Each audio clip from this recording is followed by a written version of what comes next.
material science. Yeah, Sawyer's testing things to destruction. But on YouTube, we're not allowed to discuss black powder, smokeless powder, propellants, TNT. Yes, we are. Okay, here we go.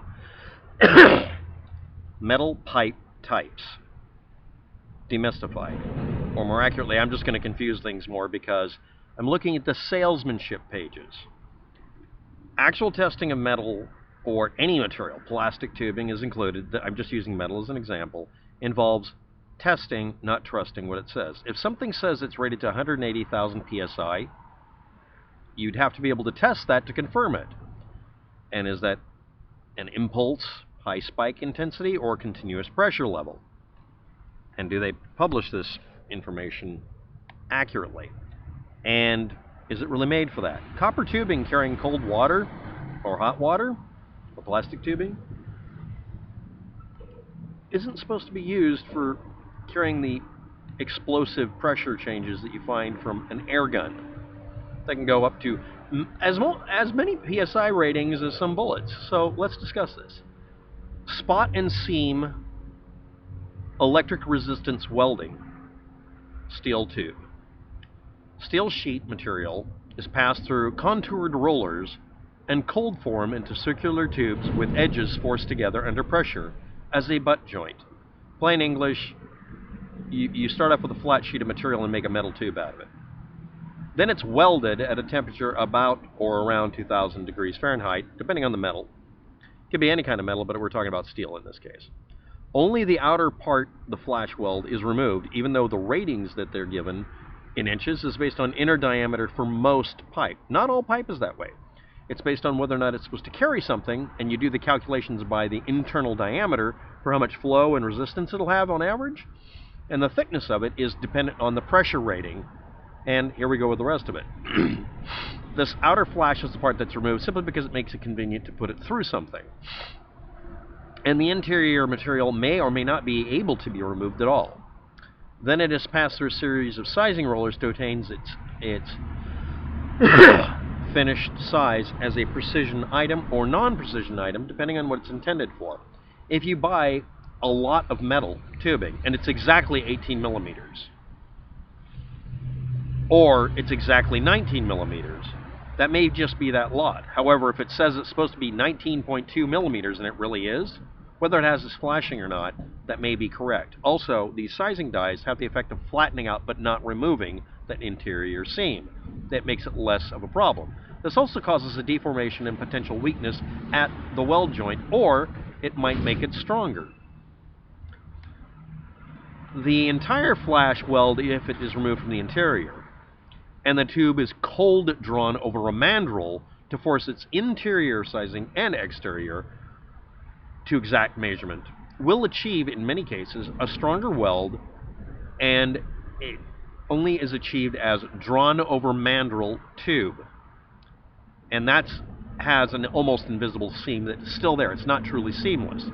Now we are looking at ERW tubes, both of them. ERW tube, electric resistance welded tube, versus DOM, drawn over mandrel tube, is also resistance welded.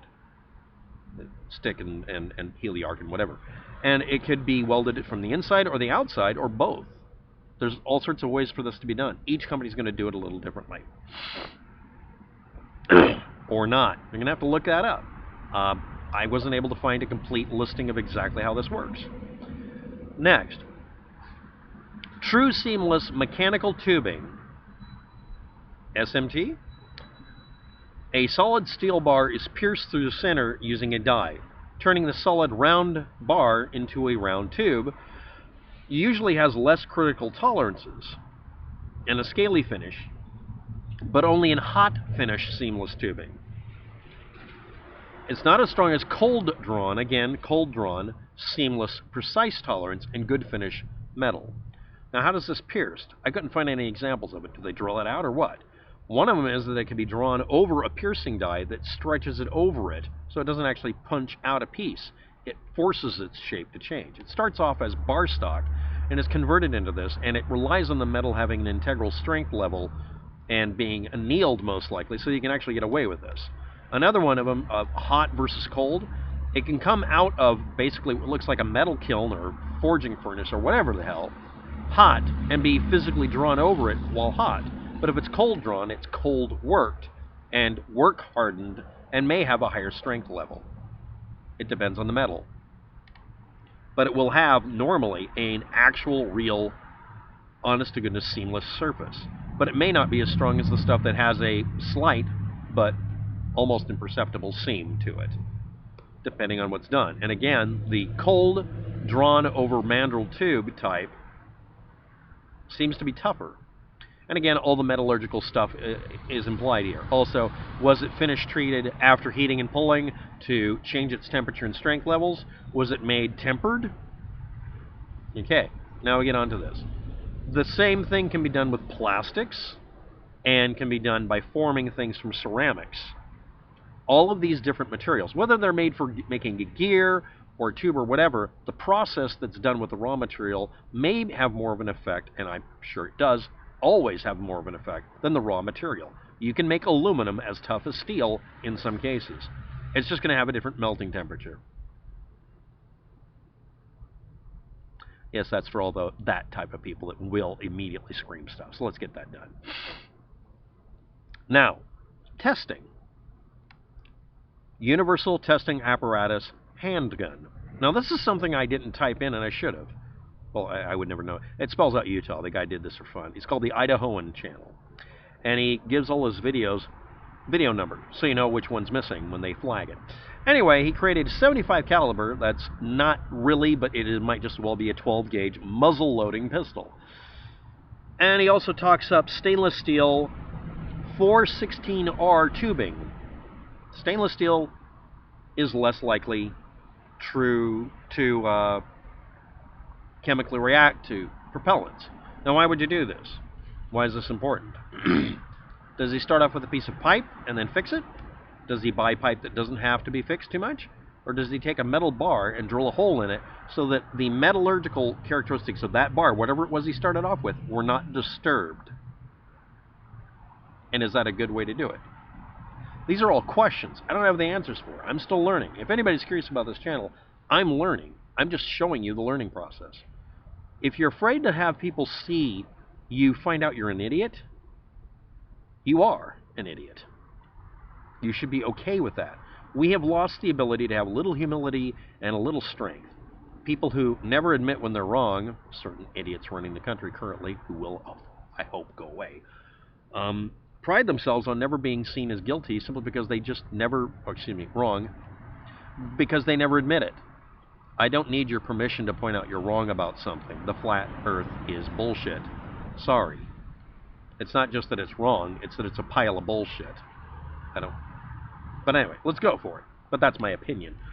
It's not like we can independently test this. By the way, if you're curious about your hubris, no, it's not easy to prove the earth is round or flat. It is actually pretty difficult to do. There are easy ways to do it, but you'd have to discover them. Or you could just not reinvent the wheel and learn. And then you have to trust that you're not fooling yourself. Okay, so again, this channel is about me talking up stuff, and I fail to say it every once in a while. I don't know that these are facts. I'm trying to find them. You're going to look up 1140 steel stress-proofed rod, which then gets drilled to make a barrel, or bicycle chromoly steel, which already seems to work well, but does it really? Do you need to heat treat it? Would that be bad? All of these things are things that you would have to experiment with.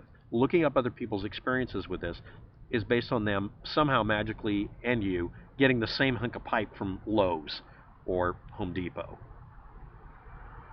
If the pipe is made for carrying water, don't complain when it won't carry shotgun blasts. And no, I'm not advocating you build your own gun by doing water pipe or black pipe. I'm advising that you find out whether it's a good idea by observing other channels, by looking this up, hopefully being able to find them. I wish YouTube would stop censoring this shit. And then, and the same thing with, if you want to build a Nerf gun, can you build a hypervelocity Nerf gun that can travel near the speed of sound? That's actually been done.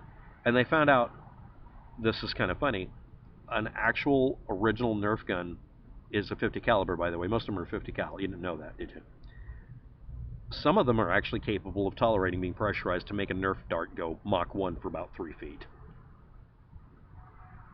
So they over-designed the shit out of it, underpowered it so it would never wear out so they wouldn't have any problems with it, and made some really cool and clever methods for doing something involving a projectile on the end of a sponge, hollow sponge thing, where you could easily put in a nozzle for pressurizing it, or a needle gun where you'd have a primer inside of that pocket and the rest of this is propellant. Yes, a Nerf gun is designed using a reference to a patent for an actual, original, semi-caseless ammunition created just before we switched away from muzzle loaders. No, I'm not kidding. Go look at the fucking patent. They had to cite it. It's prior work. Yes, I'm stating that that could be done. No, you don't want to do it. But if you made a metal Nerf gun, it would freaking work. But you couldn't use, this is important, you can't use gunpowder. You can't use a primer. Think air gun pellets going Mach 1. If you want to look it up, go ahead. But no, it's not going to be in any way, shape, or form a regulated item. And yeah, the barrel could probably take it. Make it out of metal. Design things weekly or daily. Design them very weak. Test the shit out of them, see where they break, and then when you figure out how to make the weakest material not break in any predictable way to where it really just has to be a failure in the generic one, then you can build that out of metal. That's what you do when you design car frames or tools. Make a pair of pliers out of plastic, see where they crack. Make it out of clear plastic so you can see with polarized light where the stresses are. Over-design it as a plastic type of piece of equipment, and then make it in metal. You'll have less failures. I'm doing guns because mostly I want to antagonize YouTube a little bit because they should stop censoring material science videos. The other reason is I'm in a country where you can make a muzzle-loading gun any type you want to. There's nothing wrong with it because you can't reload it rapidly. You can't fire 10 shots a second. There's a magazine-fed muzzle loader, fully automatic weapon would be something I'd like to create just because it's a conundrum that can't be solved. It would be technically a machine gun. It would take about 20 seconds for it to reload. But I'll make one. Anyway, let's get back to the material science. The NFA, National Firearm Act, requires the registration of destructive devices. It doesn't say you can't have them. Any firearm more than 50 caliber has to be registered, unless it's already something that they said was useful for sporting purposes, like shotguns and that sort of thing, or flare guns. You have to get a waiver. A flare gun is a 12-gauge pistol. It's made out of plastic. You can make one out of metal, but you got to get permission from them. It's type approved. They can't really take you to court over it, but get a frickin' note from them. You can ask, or make a muzzle loader. They don't have any quarrel over that because it's not firing cartridges. Cartridges are the deal. Even if it's caseless ammunition, it's still a cartridge. They have an exemption for muzzle loaders and antique firearms. It must be loaded through the end of the barrel with powder, wadding, and projectile, and not have a primer, because at that point it's considered just caseless ammunition. It's still ammunition. It's still a cartridge. They're generally seen as primitive antiques, and then the claim by some people is the gun industry is determined to exploit this exception. Yeah, because muzzle loaders are commonly used for frickin' everything, right? Anyway, it's not subject to any laws at all and can be bought online for parts. Usually it's a kit. You want it to be a kit. That's the next stage of the channel. It's not a way to get around rules or finding exceptions. Anyway, I'd like to bring up a muzzleloader called the Savage Arms 10ML2 muzzleloader that was defective. They didn't just build a gun that could tolerate whatever you throw at it. They designed it weakly using stainless steel tubing, but not the right kind, and had to do a bunch of buybacks. And they kept blaming people, saying, you mixed powders. This gun was made so that you could fire modern smokeless powder, which shouldn't be able to work in a muzzleloader. They didn't tell him you have to measure the grain size plus or minus a percentage point or you will blow up a gun. That's the same rule you have to follow with cartridge ammunition. They did not do a good job of it. But what's your opinion? Thanks for watching. Have a good day. Good luck with that.